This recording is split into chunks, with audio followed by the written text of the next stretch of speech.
اگه الان داری این ویدیو رو میبینی احتمالا میخوای گوشیتو بفروشی و مطمئنا یه سوالی تو ذهنته: چطور میتونم بیشترین پول رو توی فروش گوشیم بگیرم؟ امروز من توی این ویدیو به 4 تا روش میگم که روش دوم و چهارم از همه کاربردی تره. پس اگه میخوای گوشیتو به بالاترین قیمت بفروشی و ضرر نکنی، تا انتهای ویدیو همراه من باش. اولین روش فروش گوشی به دوست یا فامیله. این روش یکی از مطمئن ترین روش هاست و خیلی ایمنه، چون فامیلن دیگه، همشون رو میشناسی، گوشی رو میدی پولتو میگیری. ولی خب چند تا نکته خیلی مهم داره این روشه، چون اونا فامیلتن و آشناتن، انتظار دارن که گوشی رو یه مقدار ارزونتر قیمت بدین نسبت به بازار و اینجا یکم توی رو در وایسی گیر میکنین و اینکه حواستون باشه که از ارزش گوشیتون چیزی کم نشه و قیمت مناسب بهشون بدین، نه خیلی کم باشه نه خیلی بالا که حالا بعداً توی رو در وایسی گیر نکنه. و یه چیز دیگه هم که هست، چون دوست و آشنا و فامیلین دیگه، ممکنه که هر وقت یه بار همدیگر رو ببینین. اگه یه موقع گوشیتون یه ضعف ریزی چیزی داره، هر مشکلی که داره، هر ایرادی که داره، همون اول بهش بگین که بعداً باز دوباره دچار سوء تفاهم و این داستانا نشین. میدونین که فامیل بازی و این داستان است دیگه. امیدوارم دچارش نشین.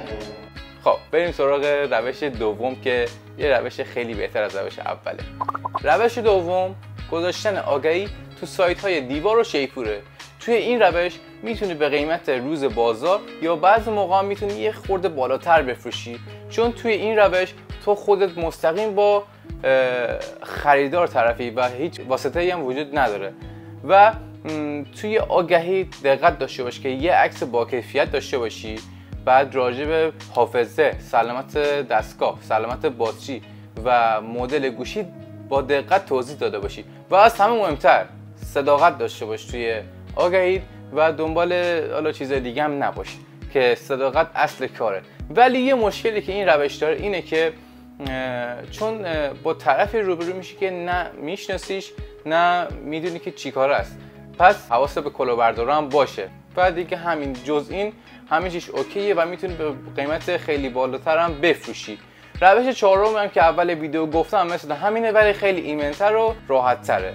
پس دکمه لایک رو بزن و بریم سراغ ادامه ویدیو. روش سوم فروش فوری گوشیت به مغازه‌داره. گوشیتو میبری میدی به مغازه‌دار، مغازه‌دار گوشی رو چک میکنه و تست میکنه و اگه اوکی بود به قیمت روز بازار یه خورده پایینتر از تو میخره و تمام. ولی یه نکته ای داره این روش، این که چون مغازه‌دار داره گوشی از تو میخره، چون خودش هم باید سود بکنه دیگه، یه مقدار از قیمت واقعی بازار ازت کمتر میخره. که این دو تا دلیل داره: یک اینکه خودش هم باید بفروشه و خودش هم سود بکنه، دو اینکه همون لحظه پول بهت میده، فوری گوشی ازت میگیره و پول به حساب واریز میکنه. این از این. و اینکه اگه نه حوصله سر و کله زدن با مشتریار داری، نه حوصله جواب دادن به پیام ها و نه تماسا، و اگه از اون طرف هم خیلی عجله داری بابت پول گوشیت، این بهترین روش برای توه و اینو من به تو پیشنهاد میکنم. حالا بریم سراغ روش بعدی. روش چهارم که خیلی ایمن و تقریبا میشه گفت پول بیشتری میگیری برای فروشت، اینه که فروش امانیه. دوباره میری پیش مغازه‌دار، ولی این بار گوشیتو نمیدی که همون لحظه پولو بگیری، این بار گوشیتو میدی بهش و گوشی اونجا میمونه و اون مغازه‌دار حالا توی یه روز، 2 روز، 3 روز، یه هفته یا نهایت 2 هفته اون گوشی رو توی مغازش داره و واسه تو میفروشه. این روش یه خوبی داره، اینه که مغازه‌دار دیگه از تو نمیخره، که از تو ارزون‌تر نمیخره که بخواد بیشتر بفروشه و سود بکنه. اون گوشی تو توی مغازش میمونه و گوشی تو هر موقع مشتری میفروشه. تقریبا اینجا میشه گفت مغازه‌دار واسطه شده و تو فقط پول واسطه گریشو بهش میدی و اینجا میتونی یه مقدار بیشتر از اون قیمتی که مغازه‌دار میخره رو ازش بگیری.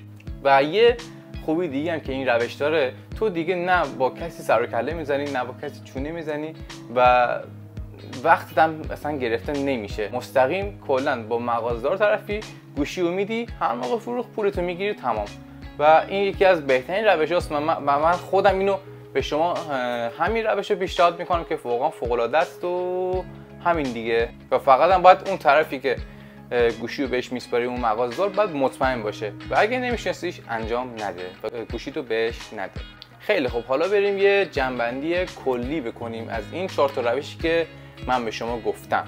اگه اعتماد داری دوست و فامیل، اگه وقت داری و دنبال بیشترین پولی شیپور و دیوار، اگه عجله داری مغازه‌دار و فوری، اگه میخوای راحت بفروشی و عجله هم نداری مغازه‌دار امانی.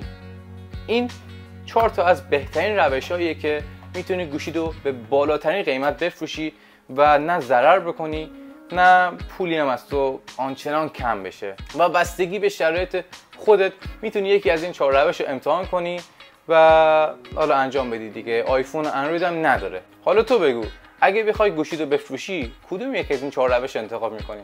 توی کامنت ها بهم بگو و اینکه اگه این ویدیو به دردت خورد خوشحال میشم که منو سابسکرایب کنی و ویدیوی بعدی هم از دست نده. مرسی که تا اینجا ویدیو همراه من بودی. تا ویدیوی بعدی خدا نگهدار.